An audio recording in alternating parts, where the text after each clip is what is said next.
భారతదేశంలో ఈశ్వరుడి గుడి లేని ఊరు ఉండదు. ఆ పరమశివుణ్ణి దర్శిస్తే ప్రశాంతత లభిస్తుందని భక్తుల ప్రగాఢ విశ్వాసం. ఆ పరమశివుడు ఆవిర్భవించిన ప్రాచీన క్షేత్రాలలో మేళ్ల చెరువు ఒకటి. సూర్యాపేట జిల్లా పరిధిలోని ఈ క్షేత్రం అనేక మహిమలకు నిలయంగా వెలుగుతూ ఉంటుంది. ఇక్కడ స్వామి శంభులింగేశ్వరునిగా పూజాధికాలు అందుకుంటూ ఉంటారు. గర్భాలయంలోని శివలింగం పెరుగుతూ ఉండటం ఇక్కడి విశేషం. శివలింగం పెరుగుతూ ఉండడానికి నిదర్శనానిగా ఇక్కడ అర్చక స్వాములు చూపిస్తారు. ఇక శివలింగం వెనుక భాగంలో పైన ఒక రంధ్రం ఉంటుంది. ఇది సహజ సిద్ధంగా ఏర్పడినదే.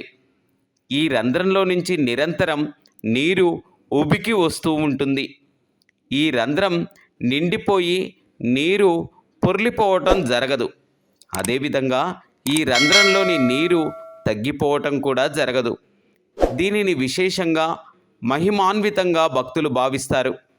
ఇక్కడకు ప్రతినిత్యం వందల సంఖ్యలో భక్తులు వస్తూ ఉంటారు. ఇక శివరాత్రి పర్వదినం సందర్భంగా ఇక్కడ జరిగే జాతరకు వేల సంఖ్యలో భక్తులు తరలి వస్తారు. ఈ స్వామివారిని దర్శనం చేసుకొని పునీతులవుదాం.